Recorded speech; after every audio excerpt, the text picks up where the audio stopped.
आप सभी का हार्दिक स्वागत। आज की इस क्लास में हम कवि नरोत्तम दास कृत सुदामा चरित के कुछ पदों को पढ़ते हुए उनके अर्थ को समझने का प्रयास करेंगे। पिछले ही जो क्लास थी उसमें हमने पढ़ा कि सुबुद्धि है वो कई प्रकार से अपने पति को समझा रही है, उन्हें वह श्री कृष्ण के पास जाने के लिए प्रेरित कर रही है, लेकिन सुदामा विचलित नहीं हो रहे। सुदामा भी अपने तर्कों के माध्यम से सुबुद्धि को समझाने का प्रयास कर रहे हैं। इसी क्रम में सुदामा कहते हैं, सुदामा उवाच, सुदामा का कथन। सुदामा सुबुद्धि से कहते हैं कि छत्रिन के पन युद्ध जुआ, सजी बाज चढ़े गजराज नहीं, बेस को बानिज और कृषि, पन शूद्र को सेवन साज नहीं, विप्रन को पन है जो यही, सुख संपत्ति सो कछु काज नहीं, के पड़ी वो कई तपोधन है कन, मांगत है बामने लाज नहीं। इसमें जो चार वर्ग हैं उनके कर्तव्य बताए हैं। तो सुदामा इसी क्रम में सुबुद्धि से कह रहा है कि जो क्षत्रिय है, जो क्षत्रिय वर्ग है, क्षत्रियन के पन की क्षत्रियों के लिए क्या है, क्षत्रियों का कार्य क्या है, युद्ध और जुआ। या तो क्षत्रिय युद्ध करते हैं या जुआ खेलते हैं। तो क्षत्रियन के पन युद्ध जुआ, क्षत्रियों के लिए जो मुख्य कार्य है वो युद्ध करना और जुआ खेलना है। और युद्ध करने हेतु वो क्या करते हैं, सज के बाजी चढ़े, बाजी यानी घोड़ों पर, और गजराज यानी हाथियों पर, और युद्ध के लिए वो सज धज कर हाथी और घोड़ों पर चढ़कर वो युद्ध लड़ते हैं। तो क्षत्रियों का मुख्य कार्य है युद्ध लड़ना और जुआ खेलना। बेस का मतलब वेश्य, जो वेश्य वर्ग है उनका कार्य है वाणिज्य यानी व्यापार करना, और कृषि। तो कृषि और व्यापार ये वेश्यों के प्रमुख कार्य हैं। पण शूद्र को, और शूद्र जो हैं उनका कार्य है सेवन साज नहीं, उनके जो स्वामी हैं, जो स्वामी वर्ग है उनकी सेवा करना, ये शूद्र का प्रमुख कार्य है। लेकिन जो विप्रन है, जो विप्र है, और सुदामा खुद क्या है, एक विप्र अर्थात ब्राह्मण है। तो विप्रन को पन है, जो विप्रन का जो काम है, सुख संपत्ति सो कछु काज नहीं, जो ब्राह्मण लोग हैं उन्हें सुख और संपत्ति से कुछ काम नहीं है। ब्राह्मणों के लिए सुख संपत्ति की कोई महत्व नहीं है। अर्थात सुदामा ये कहना चाह रहा है कि सुबुद्धि मेरे लिए, मैं सुख और संपत्ति की चाह नहीं रखता। ब्राह्मण का प्रमुख कार्य क्या है, के पढ़िबो के तपोधन, या तो पढ़िबो यानी पढ़ना, या तपोधन यानी तपस्या करना। या तो ब्राह्मण पढ़ने का कार्य करता है या तपस्या का कार्य करता है। तो ये दो मुख्य काम ही ब्राह्मणों के हैं।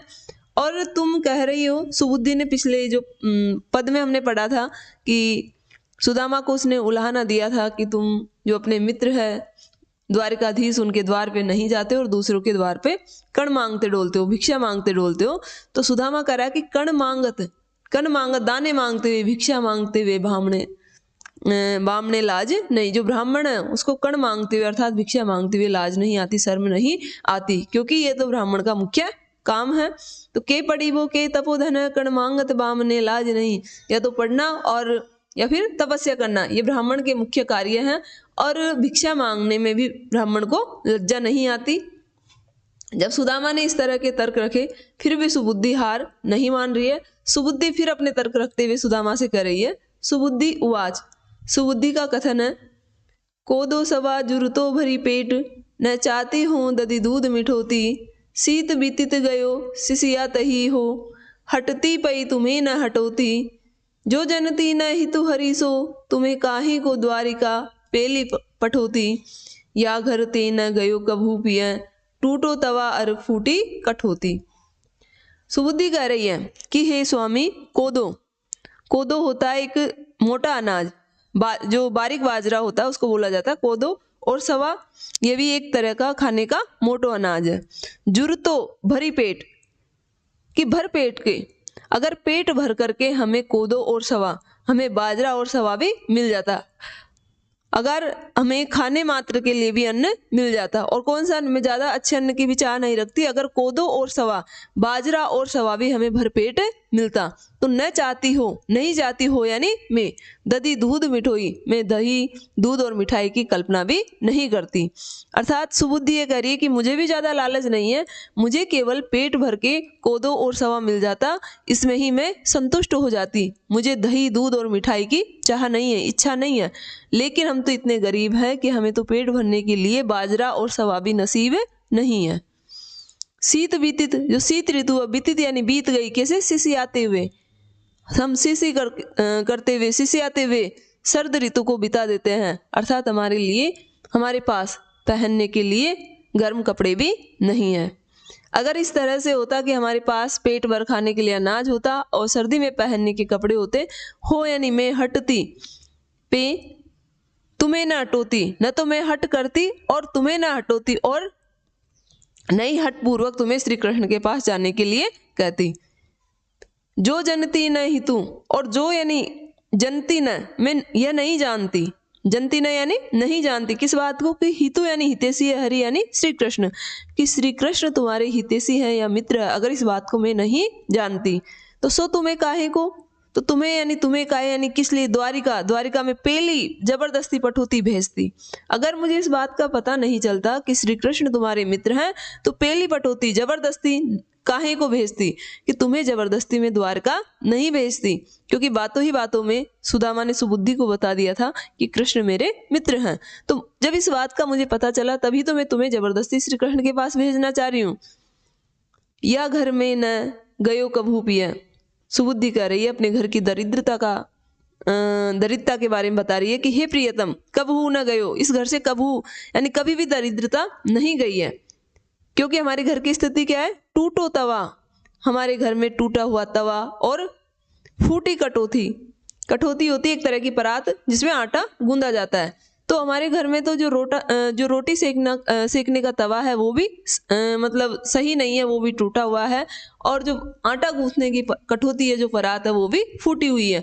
अर्थात हमारी जो हालत है, हम इतने दरिद्र हैं कि एक सही सा तवा और सही सी परात भी हमारे घर में नहीं है। तो ऐसी स्थिति में भी अगर तुम अपने सखा के पास नहीं जाते तो ये उचित नहीं है। फिर वापिस सुदामा सुबुद्धि को समझाते हुए कह रहे हैं, सुदामा उवाच, सुदामा सुबुद्धि से कह रहे हैं, छोड़ी सवे तक तो ही लगी बक 8 जाम यहे जक ठानी, जात ही दहे लदाए लडा फिर लेहा लदाए यही जिय ठानी, पा कहाँ ते अटारी अटा जिनकी विधि दीनी है टूटी सी छानी, जो पे दरिद्र लिखो है ललाट तऊ काहू पई मेटी न जात अयानी। सुदामा कह रहे हैं कि हे सुबुद्धि, छोड़ी सवे सब कुछ छोड़कर तो ही लगी तुझे लगा है बक 8 जाम, 8 याम, 8 प्रहर, यह जक, यह जो हट है तूने ठानी यानी ठान ली है, अर्थात तूने सब कुछ छोड़ दिया है, सब कुछ छोड़कर तो 8 प्रहर यही जो हट है वो करके बैठ गई है। तूने यही ठान लिया है, क्या ठान लिया, कि मैं अपने पति को कृष्ण के पास भेजकर रहूंगी। तो ये बात उचित नहीं है। और सुदामा कह रहे हैं कि हे सुबुद्धि, तुम्हें क्या लगता है, जाते ही दे यानी दे देंगे, लदा यानी लद के या भर के, लडा बोलते हैं बैलगाड़ी को, भरी यानी भर के। तुम्हें क्या लगता है कि मैं जैसे ही श्री कृष्ण के पास जाऊंगा तो जाते ही दही लदाए लडा, कि वो बैलगाड़ी लद करके उसमें माल भर करके मुझे दे देंगे, और लेहा यानी ले आऊंगा, लदा यानी लद करके। यह जिया ठानी, यह बात तुमने जिया ने अपने हृदय में ठानी यानी ठान लिया, अपने हृदय में तुमने ये मान लिया है। अपनी पत्नी को कह रहे हैं कि तुम कितनी भोली हो, तुमने ये सोच लिया कि जैसे ही मैं श्री कृष्ण के पास जाऊंगा तो जाते ही दही लदाए लडा के, जाते ही बैलगाड़ी को लद कर मेरे लिए भरवा देंगे और मैं उस लदी हुई बैलगाड़ी को लेकर आ जाऊंगा। तो ये बात इतनी आसान नहीं है कि जाते ही मेरा काम हो जाएगा। पा कहाँ ते अटारी अटा, कि कहाँ, अटारी यानी अट्टालिका, बड़ी बड़ी जो भवन है, इमारतें हैं हमारे भाग्य में, क्यों, जिनके यानी जिसके विधि यानी विधाता ने दी है टूटी सी छानी। अरे जिसे विधाता ने टूटी सी छान दी है, जिसकी किस्मत में, जिसके भाग्य में टूटी छान में रहना लिखा है, उसके भाग्य में बड़ी बड़ी अटारिकाएं या अट्टालिकाएं नहीं हो सकती। जो पे दरिद्र लिखो है ललाट, जिसके ललाट पर, जिसके भाग्य में क्या लिख दिए, गरीबी, दरिद्रता, जिसके भाग्य में गरीबी लिखी हुई है, तो काहू पे मेटी न जात, तो उसे कोई भी न मेटी यानी नहीं मेट सकता। अयानी यानी अज्ञानी, अपनी पत्नी से कह रहे हैं कि सुबुद्धि तुम कैसी हो, अयानी, अज्ञानी हो तुम, ना समझो, कोई भी हमारी जो ये दरिद्रता हमारे ललाट पे लिखी हुई है, काहू पे मेटी न जात, कोई भी इस दरिद्रता को नहीं मेट सकता। अर्थात ये हमारे भाग्य में लिखा हुआ है और इसे हमें भोगना ही पड़ेगा। फिर भी सुबुद्धि ने हार नहीं मानी। सुबुद्धि फिर कहती है, पूर्ण पेज करी प्रहलाद की, खम्भ सो बांध्यो पिताजी ही बेरे, द्रौपदी ध्यान धर्यो जब ही, तब ही पटकोट लगे चहु फेरे, ग्राहते छूटी गयंद गयो पिय, है हरि को निहचई जिय मेरे। ऐसे दरिद्र हजार हरि भी, कृपा निधि लोचन कोर के हेरे। सुबुद्धि कह रही है कि हे सुदामा, तुम कह रहे हो कि हमारी दरिद्रता मिट नहीं सकती, लेकिन वो श्री कृष्ण इतने दयालु है कि पूर्ण यानी पूरी की, पेज यानी प्रतिज्ञा प्रहलाद की, कि उन्होंने प्रहलाद की जो प्रतिज्ञा है पूरी की। कब? खम्ब सो बांध्यो पिता जी बेरे, जी यानी जिस बेरे यानी समय, जिस समय उनके पिता ने प्रहलाद को खम्बे से बांध दिया था। और प्रहलाद ने क्या किया? भगवान का ध्यान किया, भगवान को याद किया, तो भगवान ने प्रहलाद की प्रतिज्ञा को पूरा किया। अर्थात वो अपने भक्त को निराश नहीं करते हैं। द्रौपदी ध्यान धरो, और जब द्रौपदी का चीर हरण हो रहा था तो द्रौपदी ने भी ध्यान धरा, अर्थात उन्होंने भी भगवान को पुकार लगाई, उन्होंने भी भगवान का ध्यान किया। जब ही उसी समय तो क्या हुआ? तभी पट कोट, पट यानी वस्त्र और कोट यानी होता थान, तो वस्त्र के थान लग गए चहुफेरे चारों ओर। अर्थात जो द्रौपदी उसके चारों ओर वस्त्र, जो उन्होंने साड़ी पहन रखी थी, उसके थान उसके चारों ओर लिपट गए। अर्थात उन्होंने द्रौपदी का जो चीर उसको इतना बढ़ा दिया कि द्रौपदी की जो लाज है उसकी उन्होंने रक्षा कर ली। तो ग्राहते छूटी गयंद, और ग्राहा यानी मगरमच्छ से, छूटी यानी छूट गया, गयंद यानी हाथी। हमने प्रसंग पहले भी पढ़ा था कि एक बार जो हाथी है उसको मगरमच्छ ने पकड़ लिया था, तो उस हाथी ने श्री कृष्ण को याद किया और भगवान श्री कृष्ण ने उस मगरमच्छ से उस हाथी को मुक्त किया था। तो इसी का उदाहरण सुबुद्धि सुदामा को बताते हुए कह रही है कि ग्राहते छूटी, मगरमच्छ से छूट गया था गयंद यानी हाथी भी, पिया यानी प्रियतम, हे प्रियतम। उस भगवान ने तो, श्री कृष्ण ने तो, वो तो इतने दयालु है कि जब मगरमच्छ ने हाथी के पैर को पकड़ लिया था, तो हाथी ने भी किसका ध्यान किया? कृष्ण का ध्यान किया, और कृष्ण ने आकर के उस हाथी की रक्षा की।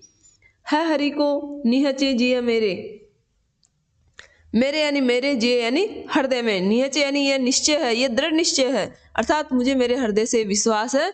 हरि यानी हरि पर, मुझे मेरे हृदय से हरि पर यह विश्वास है कि ऐसे दरिद्र हजार, कि हम जैसा जो दरिद्र है वो एक नहीं बल्कि ऐसे हजारों दरिद्र भी, हरई ऐसे हजारों दरिद्रों की दरिद्रता को हर सकते हैं, नष्ट कर सकते हैं। वे कृपा निधि, वो तो कृपा के भंडार है।